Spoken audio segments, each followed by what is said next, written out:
IVM। World cup का आगाज बहुत धमाकेदार हुआ है जब स्कॉटलैंड ने बांग्लादेश को हरा दिया और इसी खबर से आज चर्चा की शुरुआत करेंगे। नमस्कार, खेल नीति पर आपका स्वागत है। मैं हूं राजीव मिश्रा। वर्ल्ड कप के पहले ही मैच में चमत्कार करते हुए स्कॉटलैंड ने बांग्लादेश को 1 विकेट से हरा दिया। इस जीत में स्कॉटलैंड के लिए जिस तरह से उनके ऑलराउंडर ग्रीव्स ने प्रदर्शन किया वो बहुत काबिले तारीफ था। साथ ही आज अपने क्रिकेट एक्सपर्ट से आईपीएल सीजन 14 की बेस्ट प्लेइंग 11 भी बनवाएंगे और इनसे ये जानने की कोशिश करेंगे कि वो 4 फॉरेन खिलाड़ी कौन से होंगे और भारत के वो कौन से खिलाड़ी हैं जो इस प्लेइंग 11 में जगह बनाने में कामयाब रहेंगे। 2 बेहद खास मेहमान हमारे साथ, अयाज मेमन हमारे साथ हैं और सबा करीम हमारे साथ। अयाज सर, पहले तो चर्चा की शुरुआत आपसे ही कर ले। बहुत ही धमाकेदार अंदाज में वर्ल्ड कप का आगाज हुआ। क्वालिफाइंग मुकाबले में जिस तरह से बांग्लादेश हारी है। बेशक देखिए, किसी ने सोचा नहीं था कि बांग्लादेश ये मैच हार जाएगी, खास करके जब मेरे ख्याल से 52 या 53 पे 6 विकेट हो गई थी स्कॉटलैंड की। लेकिन उसके बाद जो रिकवरी की, 140 तक स्कोर खींच के लेके गए और फिर जिस तरह से प्रेशर में लाया, मेरे ख्याल से बांग्लादेश की टीम जो है काफी अरसे से सफर कर रही है इस अंडर बिलो पार परफॉर्मेंसेस से। और कहीं मुझे लग रहा है कि चेंज ऑफ कैप्टनसी हुआ है, मोहम्मदुल्लाह कैप्टन है, कुछ टीम एकजुट नहीं नजर आ रही है। हालांकि उनके पास प्लेयर्स बहुत अच्छे हैं, साकिब है, मोहम्मदुल्लाह खुद है, मुशफिकुर है, लेकिन कहीं ना कहीं और बॉलर्स भी अच्छे हैं। मेहदी हसन और मुस्तफिजुल ने अच्छी गेंदबाजी की। लेकिन ओवरऑल अगर आप ये देखें तो ये ट्रेंड बता रहा है कि इस टूर्नामेंट में काफी कुछ अपहीवल्स हो सकते हैं। आप कैसे देख रहे हैं सबा भाई, क्योंकि आप बांग्लादेश में खेले भी हैं और बांग्लादेश के क्रिकेट को आप समझते हैं। ये वहां भी क्या ग्रुपिज्म बहुत हावी रहता है जिसकी वजह से बांग्लादेश अचानक बहुत पीक में नजर आती है और सडनली जमीन पे आ जाती है। राजीव, वो पीक पे कब नजर आती है? अगर आप बांग्लादेश क्रिकेट को देखेंगे, उनकी तैयारी पर आप ध्यान दें। उन्होंने T20 मुकाबला खेला न्यूजीलैंड के विरुद्ध, जहां पर करीब 100 रन भी नहीं बन रहे थे। इसका मतलब यही है कि विकेट इतनी ज्यादा खराब थी कि वहां पर न्यूजीलैंड की जैसी टीमों को खेलना बड़ा मुश्किल हो रहा था। वहां पर आप जीते, आपको लगा मेरी तैयारी अच्छी हो रही है। आपका मुकाबला होने वाला है बड़ी बड़ी टीमों से। आपको आपको मुकाबले की तैयारी कुछ अलग प्रकार से करनी होती है। आपको अपने बल्लेबाजों को थोड़ा कॉन्फिडेंस देना होता है। इनमें कोई ऐसा पावर हिटर नहीं है जो 20 ओवर में शानदार शॉट्स लगा सके। शाकिबुल हसन को आप नंबर 3 पर आपने भेजा है खेलने के लिए। आप शाकिबुल हसन को देखिए, आईपीएल में किस नंबर पर वो खेल रहे थे, नंबर 6 नंबर 7 पर खेल रहे थे। तो जिस तरह की तैयारी होनी थी उस तरह की तैयारी हुई नहीं, और इसका पूरा दोष जाता है बांग्लादेश क्रिकेट बोर्ड को। आपने इतना ज्यादा लॉपसाइडेड कर दिया अपने होम सीरीज के मैचेस को लेकर। आपको जीतने की इतनी ज्यादा पड़ी हुई है कि आप कम्पीट कर ही नहीं रहे हैं इक्वल ग्राउंड्स पे, और उसके वजह से आपके खेलने का जो स्तर है वो निश्चित रूप से नीचे आएगा। और मुझे लगता है ये बहुत बड़ा कारण रहा है, ये बहुत बड़े झटके का जो बांग्लादेश को लगा है। एक इवन विकेट पे जहां पर पहले स्कॉटलैंड ने 145 रन बनाए, वो भी जो टीम एक तरह से बिखर सी गई थी। 6 विकेट गिर गए थे 52 पर। उसके बाद ग्रीव्स और वॉट ने आकर साझेदारी निभाई। 145 का स्कोर, जहां पर मैच हो रहा है, काफी ज्यादा चैलेंजिंग स्कोर था। और जिस तरह की स्कॉटलैंड की बॉलिंग अटैक है, वो लाइन इन लेंथ पर विश्वास रखते हैं। वहां पर आपको ऐसे प्लेयर चाहिए जो निडर होकर बल्लेबाजी करें। इसमें तो कोई वैसा खिलाड़ी नजर आ ही नहीं रहा है, क्योंकि आपकी तैयारी हुई नहीं है। आपने बड़े बड़े शॉट्स लगाए नहीं है, आपने कोई बड़ा स्कोर खड़ा किया नहीं है। तो फिर उसका उसका खामियाजा आपको भुगतना होगा, जो बांग्लादेश को करना पड़ा। बांग्लादेश का स्ट्रक्चर स्ट्रांग है, और मुझे लगता है कि उनका विजन नहीं है अंतर्राष्ट्रीय स्तर पर compete करने का, अंतर्राष्ट्रीय स्तर पर मैचेस जीतने का निरंतरता के साथ। जी, अयाज सर, क्रिस ग्रीव्स ने अच्छी गेंदबाजी की, बल्लेबाजी भी अच्छी कर गए और इस मैच का अगर एनालिसिस करें तो स्पिनर्स बहुत हावी रहे। मेहदी हसन ने 4 ओवर में 18 रन देके 3 विकेट, फिर शकीबुल हसन ने 2 विकेट लिए। उनके जो 8 ओवर का कोटा था, हार्डली 40 रन भी नहीं आए। फिर इधर अगर हम स्कॉटलैंड का देखें तो Greaves man of the match बन गए। कैसे आप देख रहे हैं, क्या ये संकेत मान लें कि जैसे जैसे टूर्नामेंट आगे बढ़ेगा स्पिन डोमिनेटिंग टूर्नामेंट हो जाएगा ये? लगभग ये तो तय हो गया है, इशारा इसी की तरफ है। जिस तरह से आप आईपीएल का अगर आप पिछले 10 दिन देख ले, लास्ट 10 दिन टूर्नामेंट के, और उसके बाद जिस तरह से ये पहला मैच गुजरा है, ये जरूर बताता है कि स्पिन बॉलर जो है बहुत ज्यादा इनका रोल है, इनका अहम किरदार रहेगा। ये नहीं है कि तेज गेंदबाजों का नहीं रहेगा, लेकिन बहुत तेज गेंदबाज जो पेस कट कर सकते हैं, वेरिएशन इनके पास ज्यादा अच्छे हैं, वो ज्यादा असरदार रहेंगे। आपको क्या लग रहा है यार सर, बांग्लादेश के लिए बहुत डिफिकल्ट हो गई है सिचुएशन? हर्ष जैन का ये सवाल है, क्वालिफाई करना मुश्किल होगा बांग्लादेश के लिए या अभी आपको लग रहा है चांस है? देखिए चांस तो बनता है, लेकिन पहली मैच अगर आप हार जाएं तो एक सेटबैक होता है, और यहाँ से फिर एक बहुत जरूरी है, आप साइकोलॉजिकली अपने आप को किस तरह से उठाते हैं। क्योंकि जी जैसे सबा ने कहा कि तैयारी ऐसी लग रही है कि आपने न्यूजीलैंड वगैरह को अपने घरेलू पिचेस पे बुरी तरह से हराया, लेकिन उन पिचेस पे तो कोई भी टीम आके हारेगी आपके खिलाफ।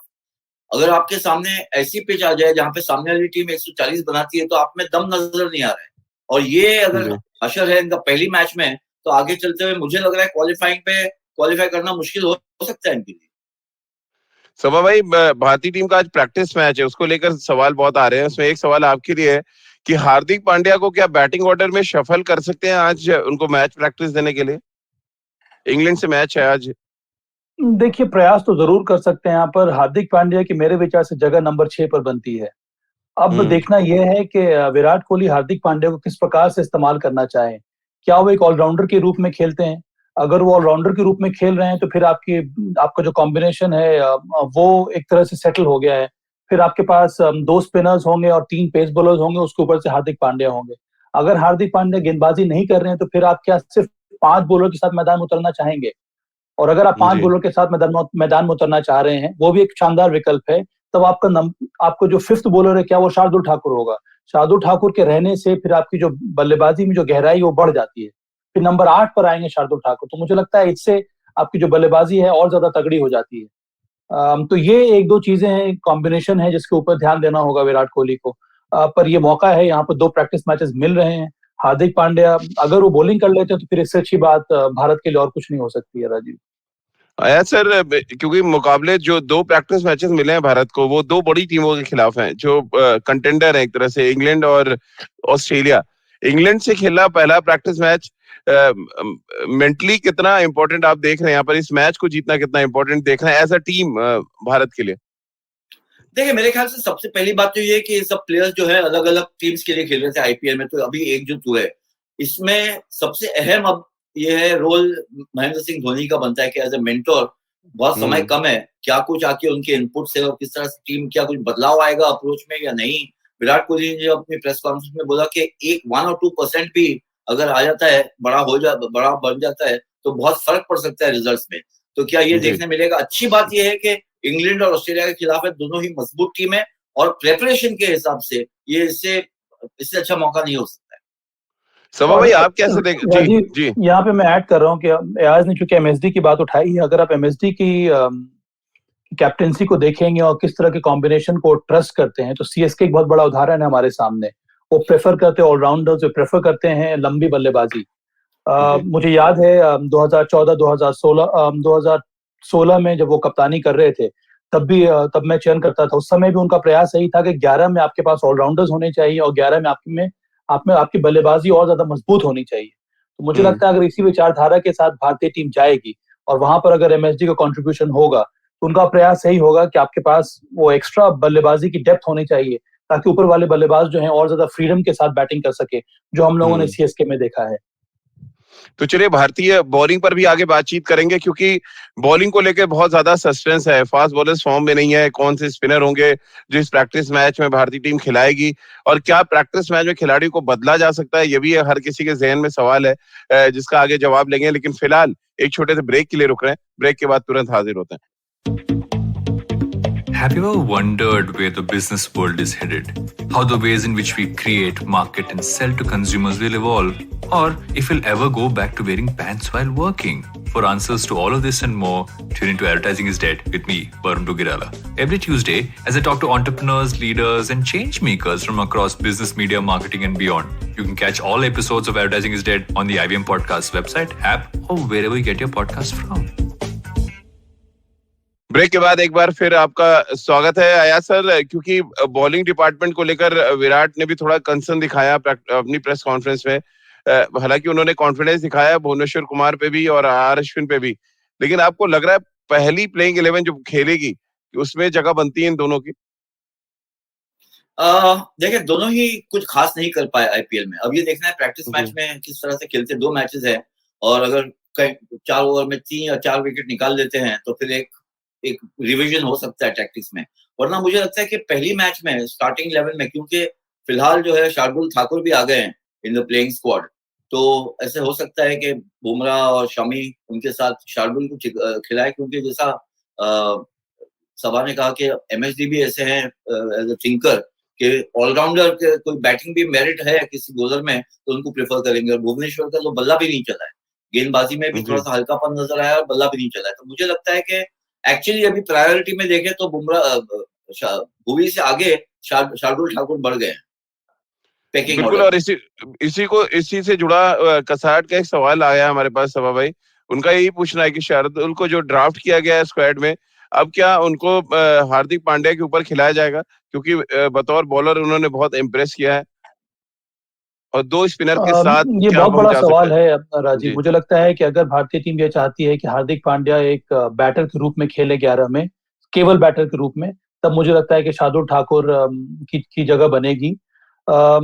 ये अब विकल्प है भारत के पास, भुवनेश्वर कुमार, मोहम्मद शमी और शार्दुल ठाकुर। अगर आप सिर्फ 5 बॉलर के साथ मैदान में उतर रहे हैं, बहुत जरूरी है आपके 5 बॉलर ऐसे होने चाहिए जो अपने कोटा के 4-4 ओवर डाल सके। और यही बात पर डिस्कशन होना है। तब हो सकता है कि शार्दुल ठाकुर ना खेले और आपके पास 3 सीमर हो, भुवनेश्वर कुमार, बुमराह और मोहम्मद शमी, और 2 स्पिनर्स आपके साथ मैदान में उतरे। तो ये कुछ कॉम्बिनेशन जिसके बारे में बात होगी। पर मुझे लगता है कि चूंकि भारत को चाहिए कि उनकी बल्लेबाजी और ज्यादा मजबूत हो जाए, तो ये अच्छा मौका है शार्दुल ठाकुर को एक 5th बॉलर के रूप में ट्राई करने के लिए। कि अगर शार्दुल ठाकुर को हम खिलाते हैं 5th बॉलर के रूप में और अगर अपना वो 4 ओवर डाल देते हैं, तो मुझे यकीन है कि वो डाल सकते हैं, उनमें इतना अनुभव आ गया है, तब मुझे लगता है कि उससे आपकी बल्लेबाजी भी तगड़ी हो जाएगी। फिर आप हार्दिक पांड्या को भी खिला सकते हैं नंबर 6 पर। मुझे लगता है कुछ इसी प्रकार के कॉम्बिनेशन के साथ भारत को मैदान में उतरना चाहिए पहले मैच। एक और बात है राजीव, जी आइडियली अगर आप देखें तो टॉप जो कॉम्बिनेशन होगा भारत का वो है वरुण चक्रवर्ती और जडेजा। पर हो सकता है जी कि इस मैच में वरुण चक्रवर्ती को भारत ना खिलाए, क्योंकि वो मिस्ट्री स्पिनर है, उनके पास वो क्वालिटी है, वो नहीं चाहते हैं कि ज्यादा एक्सपोज हो जाए। तो एक वजह हो सकती है कि उनको रेस्ट कराया जाए। इसका ये मतलब नहीं है कि वो जब जब वर्ल्ड कप शुरू हो गया मेन ड्रॉ, वहां पर उनको मौका नहीं मिलेगा 11 में। अया सर, एक जो सवाल मेरे जहन में बार बार आ रहा है कि Mahendra Singh Dhoni as a mentor team के साथ जुड़े, उनका इम्पैक्ट ड्रेसिंग रूम में तो नजर आएगा, लेकिन अगर विराट ये ट्रॉफी जीतते हैं तो क्या क्रेडिट एक बार फिर महेंद्र सिंह धोनी ले जाएंगे?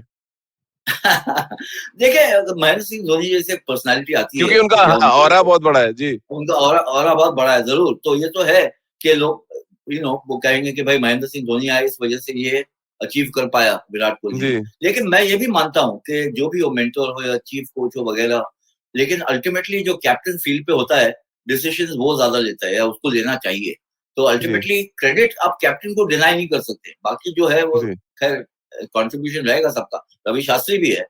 तो मुझे लगता है कि कहीं ना कहीं आप जितना ब्लेम करते हैं अगर कैप्टन को कि world championship of test cricket नहीं जीते या आईपीएल के टाइटल नहीं जीते, तो कोई टाइटल अगर जीती जाती है तो फिर उनको क्रेडिट भी देनी चाहिए। लेकिन ये सवाल अगर और यही मगर की बात है तो देखना पड़ेगा। सवाल मेरा सवाल आप यही सवाल मेरा आपका ओपिनियन भी जानना जरूरी है। देखिए, MS धोनी जिस व्यक्तित्व के इंसान हैं, वो खुद से तो कभी भी नहीं एडमिट करेंगे इस बात को, जी कभी भी नहीं आएंगे आगे ये क्लेम करने के लिए कि उनकी वजह से टीम जीती है, क्योंकि वो उनका किरदार कुछ इस प्रकार का है। पर अब मीडिया उनको किस तरह से प्रोजेक्ट करे, पहले तो बात यह है कि इंशाल्लाह हम लोगों को ये वर्ल्ड कप जीत लेना चाहिए। अब जब वर्ल्ड कप जी जीत जाएंगे उसके बाद की बात अलग है। अब MS धोनी क्रेडिट ले रहे, रवि शास्त्री ले रहे, विराट कोहली ले रहे, उससे हम लोगों को क्या फर्क पड़ता है? हमारा देश जीत रहा है। मुझे लगता है कि हाँ हमें हमें हमें इसी बात से खुशी होनी चाहिए। जी आया राजीव, सर। जी मैं बिल्कुल जैसा जो उनका एक पर्सनालिटी है और जो एक उनकी ह्यूमिलिटी है महेंद्र सिंह धोनी की, वो फाइनल के बाद जब उन्होंने कहा कि एक्चुअली ये ट्रॉफी के हकदार बनते थे केकेआर, जिस तरह से वो उनका जी ट्रैजेक्टरी ऊपर गई थी, तो उन्होंने इतनी तारीफ की, प्रशंसा की उसी टीम की जिनको उनकी टीम ने हराया था। तो ये बताता है किस तरह की वो एक उनकी सोच है, किस तरह जमीन से जुड़े हुए हैं। और क्रेडिट ये नहीं है, मुझे अभी भी याद है 2011 का जब वर्ल्ड कप इंडिया जीता था, तो सब प्लेयर्स सामने आ गए थे, महेंद्र सिंह धोनी को तो खोजना पड़ रहा था दूरबीन से कि कहाँ थे जी वो नजर ही नहीं आ रहे थे। तो वैसे वो है ही नहीं कि अपने आप को प्रोजेक्ट करेंगे। पर जी रियाज ये भी है ना कि MS धोनी इस तरह की बात करके और घाव जो है वो गहरा कर देते हैं जो टीम हारी है उसका।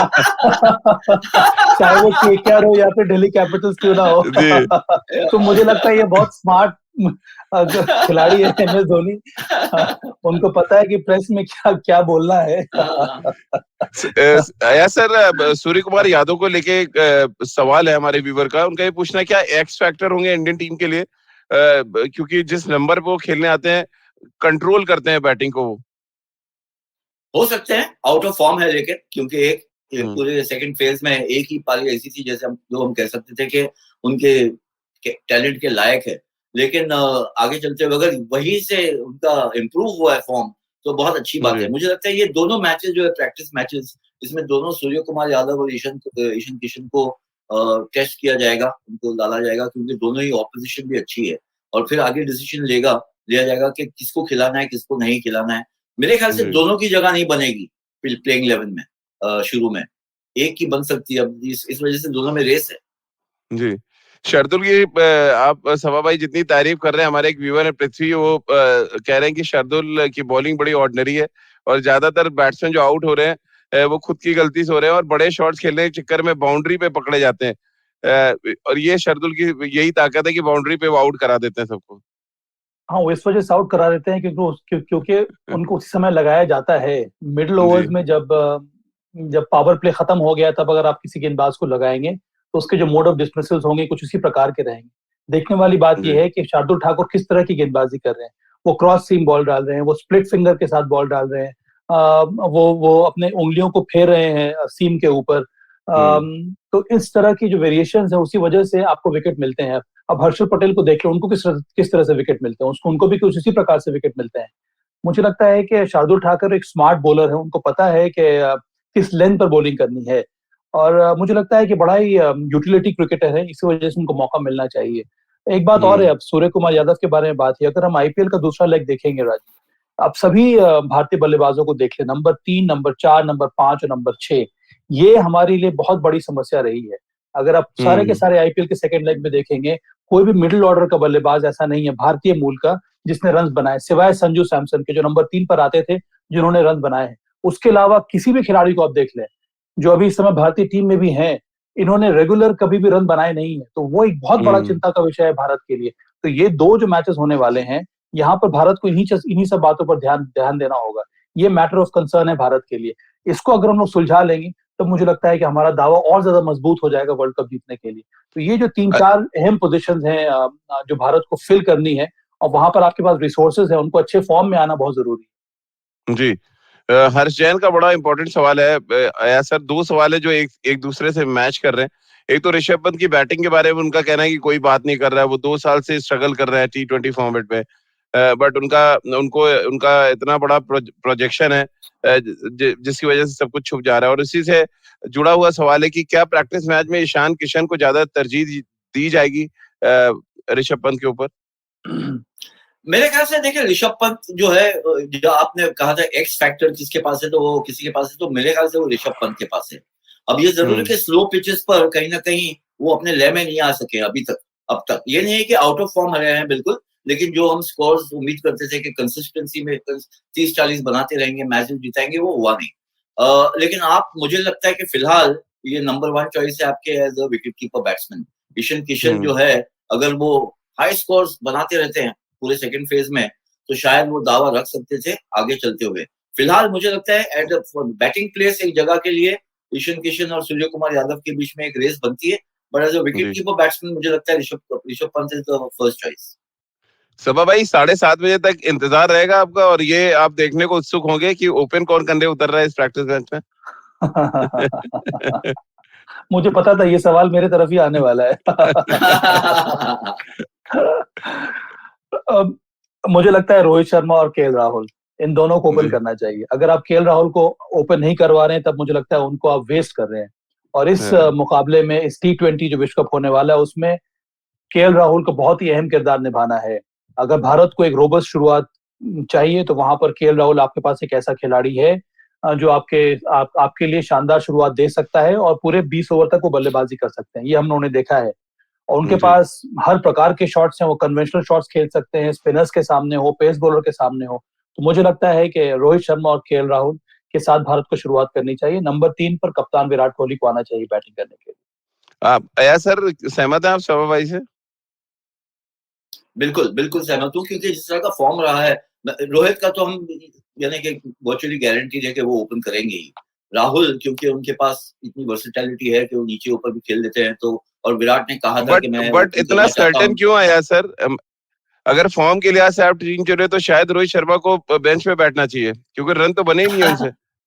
नहीं तो मेरे ख्याल से देखे, जैसे सभा ने कहा कि काफी प्लेयर जो इंडिया के एक्चुअली टॉप ऑर्डर है उनमें बहुत हल्कापन नजर आया आईपीएल में, लेकिन आप जी। ये डिस्काउंट नहीं कर सकते कि Rohit Sharma white ball cricket में, और अब तो फिलहाल तो रेड बॉल क्रिकेट में भी बहुत ही वर्ल्ड के लीडिंग बैट्समैन, मैं कहूंगा टॉप 3 में या टॉप 4 में आते हैं। तो आप हाँ। अगर आप रोहित शर्मा को भी बाहर रहेंगे तो फिर खिलाएंगे किसको? ये तो मेरे ख्याल से रोहित और राहुल को ओपन करना चाहिए। राहुल का फॉर्म बहुत ही गजब का है, और ऐसे जी। फॉर्म में, ऐसे लय में है, आप ऐसे बैट्समैन को अगर पूरा मौका ना दे 20 ओवर खेलने का पोटेंशियली, तो फिर ज्यादती है। आप उनको देंगे कि आप आगे आखिर के 4 ओवर खेले या 5 ओवर खेले, तो फिर उसका पूरा पोटेंशियल जो है आप उसका इस्तेमाल नहीं कर रहे हैं। तो मेरे ख्याल से राहुल और रोहित को ओपन करना चाहिए, और बिल्कुल सही है, विराट को नंबर 3 आना चाहिए कि उनके पास भी इतना एक्सपीरियंस है और ये काबिलियत है कि अगर कोई जल्दी विकेट गिर भी जाती है तो वो भी पूरी नहीं खेल सकते हैं। तो ये आपके टॉप 3 बनते हैं। फिर आते हैं जो फिनिशर्स है, या बीच में ईशान किशन हो जाए, सूर्य कुमार यादव आ जाए, फिर पंत और जडेजा वगैरह, शार्दुल ठाकुर, ये सब आपका जो है ये फिनिशिंग ट्रायो बन जाता है। तो इस तरह से जो है एक सीक्वेंस जो है, मुझे लगता है कि इन थियोरी ऑन पेपर काफी सेटल्ड है। अब ये जरूर है कि आप मैदान पे उतर के किस तरह से प्लान्स को एग्जीक्यूट करते हैं, उसके ऊपर सब निर्भर है।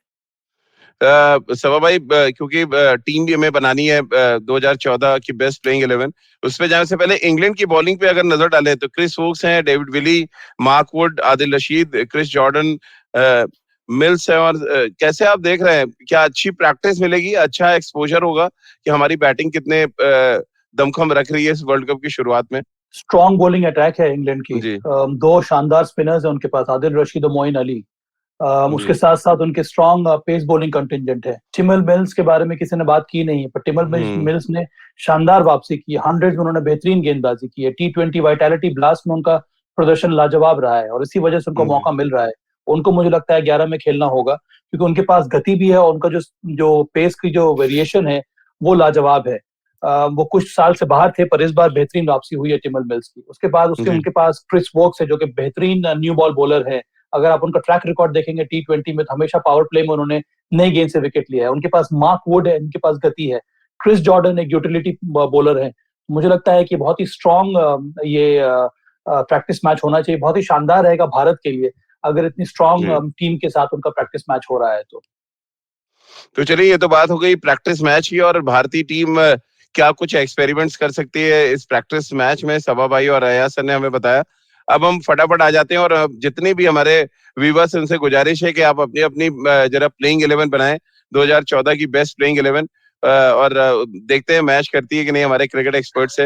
अयाज सर, ओपनिंग स्लॉट ज्यादा इजी है चुनना, क्योंकि ज्यादातर टीमों के ओपनर से रन बनाए, तो ओपनर्स कौन होंगे आपकी टीम में?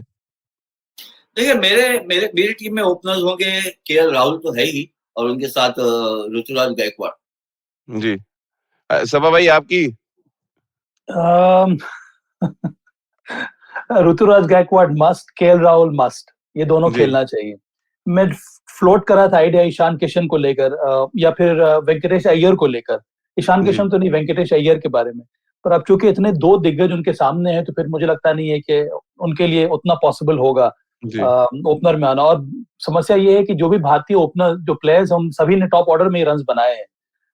तो ये मेरे लिए भी ऋतुराज गायकवाड़ और केएल राहुल, मेरे हिसाब से ये दोनों उचित होंगे। अयाज सर, लेकिन पूरे टूर्नामेंट में left hand right hand combination का बोलबाला रहा है, जो ओपनिंग जोड़ी रही है। क्या आप टेम्प्ट नहीं हुए कि किसी लेफ्ट हैंडर को डाला जाए ओपनिंग स्लॉट में? नहीं, मैं टेम्प्ट तो हुआ था जरूर, क्योंकि ईशान किशन जिस तरह से आखिरी 2 इनिंग्स खेले आईपीएल में, बहुत ही भयानक फॉर्म दिखाया उन्होंने, लेकिन कंसिस्टेंसी जो चाहते थे, अगर इस तरह से पहले ही खेलते तो मुंबई इंडियंस जो है प्लेऑफ्स में आती थी, और शायद पता नहीं कहां तक पहुंच सकती थी, लेकिन वो हुआ नहीं। तो ऑन फॉर्म अगर जाना है तो केएल राहुल का फॉर्म और ऋतुराज का फॉर्म उसके सामने किसी का कंपटीशन है ही नहीं। तो देखिए सभा भाई, रोहित शर्मा की जगह नहीं बन रही है आपकी प्लेइंग स्क्वाड में, ये एक बड़ा अपने आप में, ये सिर्फ और विराट कोहली की भी जगह नहीं है। बना रहे हैं। हाँ, फॉर्म पे बिल्कुल फॉर्म पे बना रहे हैं। हम लोग अनुभव नहीं देख रहे। विश्व कप में अनुभव की जरूरत बिल्कुल, यही चाहिए। फेयर सिलेक्शन हो रहा है। और नंबर 3, 4, 5 पे सभा भाई कौन से बैट्समैन होंगे आपके? कई सारे विकल्प हैं हमारे पास, जी पर संजू सैमसन एक शानदार विकल्प मुझे नजर आ रहे हैं नंबर 3 पर, क्योंकि उन्होंने वो एक ऐसे भारतीय बल्लेबाज हैं जिन्होंने नंबर 3 पर रन बनाए हैं। अब जी देखिए, विकल्प ये है कि जो जिन्होंने टॉप ऑर्डर में रन बनाए ओपनर के रूप में, उनको आप नंबर 3 पर खिला दें, पर ये मुझे लगता नहीं है कि सही होगा। अगर आपको जी सिर्फ क्वालिटी पर बात करनी है और नंबर 3 पर जिस खिलाड़ी ने परफॉर्म किया है उस लिहाज से देखा जाए, तो मुझे लगता है कि संजू सैमसन का शानदार प्रदर्शन रहा है नंबर 3 पर। तो मेरे विचार में नंबर 3 पर संजू सैमसन का नाम आना चाहिए। 4 और 5 भी सभा भाई, ताकि मैं आया सर से भी पूछ सकूं। अच्छा, 5 पे कौन है भाई? एयाज, आप भी जरा बात कर लीजिए। 4 पे। 4 पे मैं अम, संजू सैमसन से बिल्कुल सहमत हूँ। मेरा नंबर 4 है ग्लेन मैक्सवेल। हाँ, तो पहला अच्छा, फॉरेन प्लेयर ओ की तो टीम इसमें एंट्री फॉरेन हो प्लेयर चुकी भी है। है। ओ, ओके हाँ, foreign okay. Player. 4 foreign player भी हाँ रखने हुए जी। हाँ।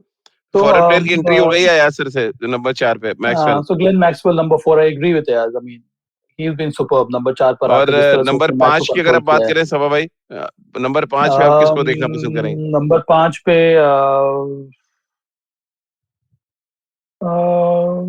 और कौन है नंबर 5 पे? I am just trying to think. Maybe AB de Villiers. I will push AB de Villiers again number 5। But वो रन नहीं मैं बने उनसे, सभा ये तो मैं देखना पड़ेगा जी। मैंने मेरे नंबर 5 पे MS धोनी है, राजीव। क्योंकि मुझे अच्छा, उनको टीम में तो खिलाना ही है एज अ विनिंग कैप्टन। उनके बगैर मेरी टीम नहीं बनती है IPL 11। आप लेकिन किसी 100 रन भी नहीं है सर पूरे हाँ, टूर्नामेंट में। वो ठीक है, उससे कोई फर्क नहीं पड़ता मेरे लिए है। नंबर 5 पे एबी डिविलियर्स, नंबर 6 पर नंबर 7 पर MS धोनी और जडेजा। हाँ, तो चलिए जडेजा तो ऑलराउंडर्स पे है ही। आगे। जी, ऑलराउंडर्स पे आगे बात करेंगे यार सर, और सभा भाई आप बने रहिए हमारे साथ। एक और छोटा सा ब्रेक फटाफट ले लेते हैं, ब्रेक के बाद तुरंत हाजिर होते हैं। Do you wonder why China does the things that it does?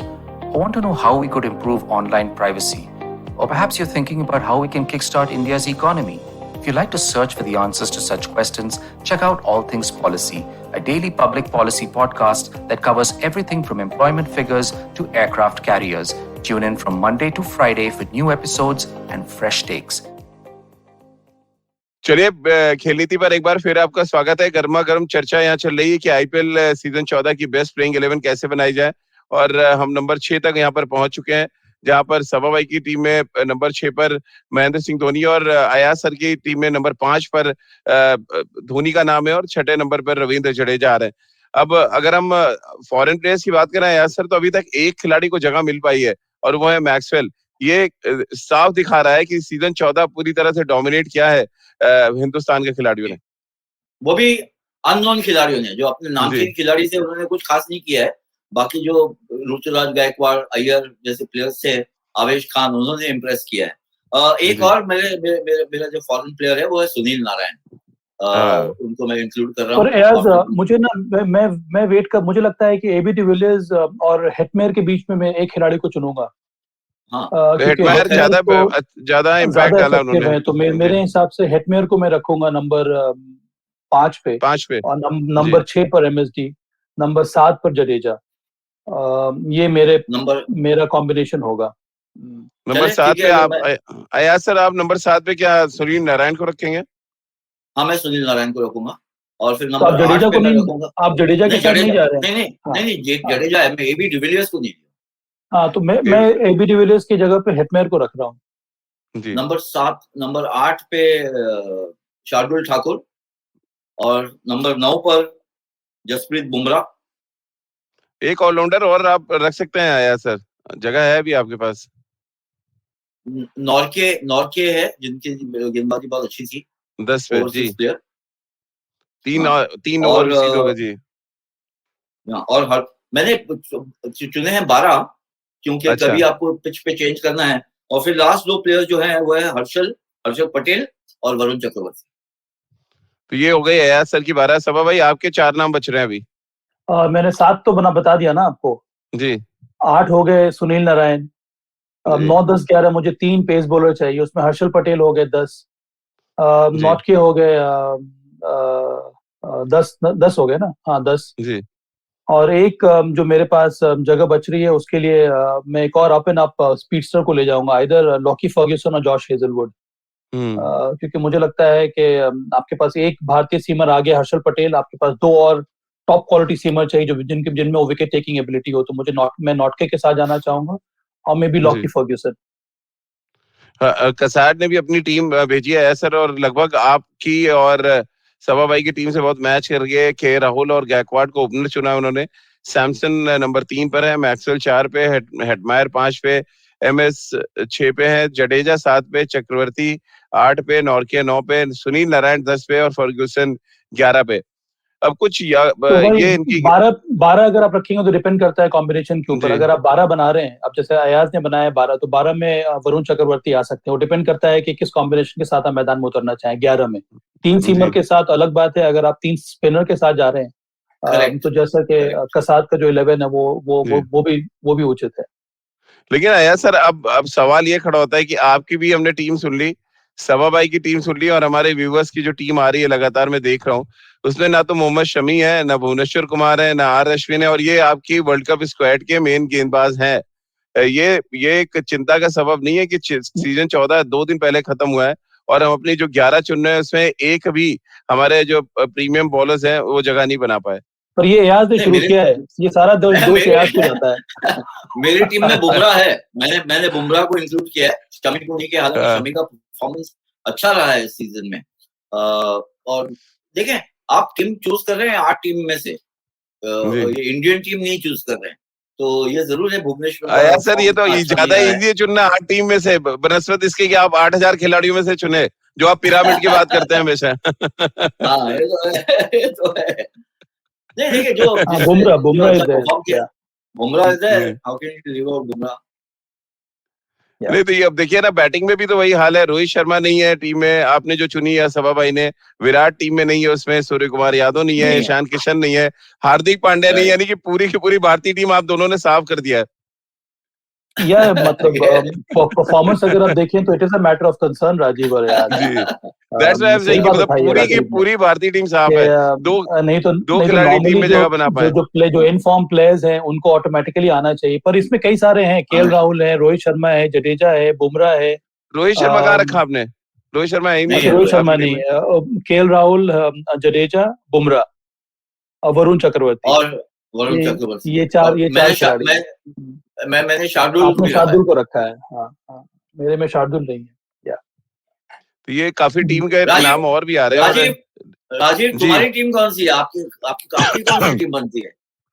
मेरी टीम काफी हद तक कसाट साहब ने जो बनाई है, एकदम सही टीम उन्होंने बनाई है। लेफ्ट हैंडर उन्होंने, मैं अगर होता तो मैं शायद के राहुल की जगह अय्यर को रखता, ये एक चेंज होता, क्योंकि मैं चाहता हूँ टॉप ऑफ द ऑर्डर हमें एक लेफ्ट हैंडर मिल जाए जो थोड़ी बहुत गेंदबाजी भी कर सकता है जरूरत पड़ने पे। तो मेरे लिए एक वो चेंज हो सकता था। बाकी टीम ऑलमोस्ट मेरे लिए सेम है, क्योंकि हमें फॉरेन प्लेयर्स भी चुनना है, हमें left hand right hand combination भी देखना है। तो मैक्सवेल भी है, हेटमायर भी है टीम में। मैं शायद धोनी को नहीं रखता, अगर फ्रैंकली मैं बात करूं तो 96 रन अगर आपके टूर्नामेंट में है 16 मैच में, तो मैं उनको नहीं रखता, भले ही वो मैच विनिंग कैप्टन है। फिर तो ऐसे तो आपके कैप्टन कौन रहते? फिर आपके कैप्टन कौन रहते? अगर धोनी नहीं है कैप्टन तो आप फिर राहुल को ही कैप्टन बनाना। के राहुल को कैप्टन बनाता है। के राहुल क्योंकि फॉर्म में भी तो तुम है केएल और राहुल को तो बहुत। ड्रॉप कर रहे हो ना, तुम वेंकटेश हाँ, अय्यर के को खिला राहुल रहे हो। नहीं, अगर मैं एमएस को हटाऊंगा तो के राहुल को रखूंगा फिर। अच्छा, के राहुल अगर एमएस को हटाता हूं मैं तो फिर ओपन किससे चलिए, कराओगे तुम? ओपन आपको बताया ना, वेंकटेश अय्यर और जो दूसरे बैट्समैन है हमारे, ऋतुराज गायकवाड। तो केएल राहुल ओपन नहीं करेंगे? के राहुल को फिर मैं एज अ विकेट कीपर चुनूंगा, ना कि बैट्समैन। अच्छा, तो मैं इनको नीचे ले आऊंगा फिर। ये मेरा ओके। सोचना है। सर आपको कैसा लग रहा है? देखिए, कैप्टनसी रिकॉर्ड अगर आप पिछले 2 सीजन भी देख लें तो पंजाब की टीम जिस तरह से जीती हुई मैचेस हारी है, शायद ही किसी टीम ने ऐसा परफॉर्म किया।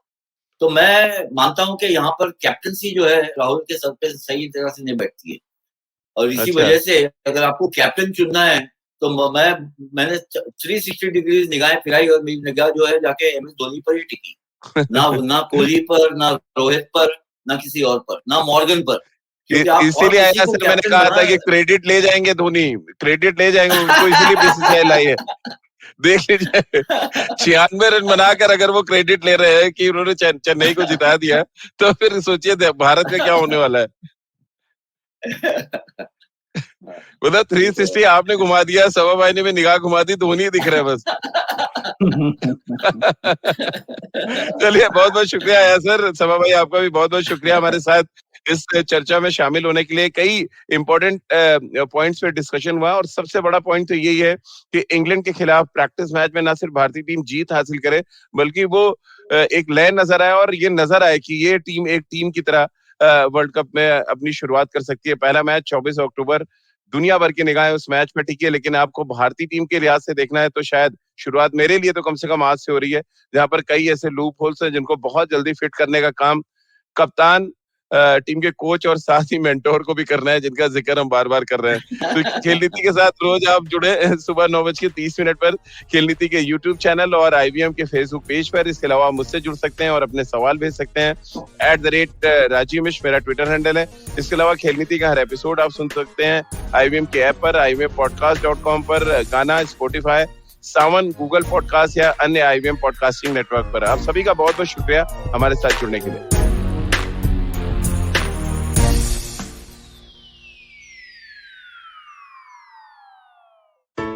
Hello, everybody. It's been another great week on the IVM Podcasting Network. On Naan Kari, learn how to eat like a Bangladeshi. Sadaf and Archit speak to cookbook author Deena Begum about Bangladeshi cuisine.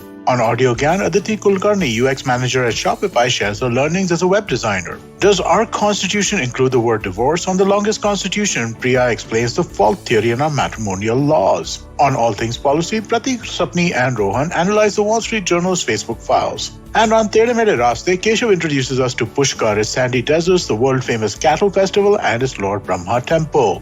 Do follow us on social media. We're IVM Podcast on Twitter, Facebook, Instagram, and LinkedIn. And remember, if you enjoyed this show or any of our other shows for that matter, please do tell a friend. We appreciate the word of mouth. And finally, we'd like to thank the sponsors on our network this week: Cred, Bank of Baroda Quarter, CoinSwitch Kuber, Slay Coffee, Intel, and Kotak Mahindra Bank. Thank you so much for making this possible.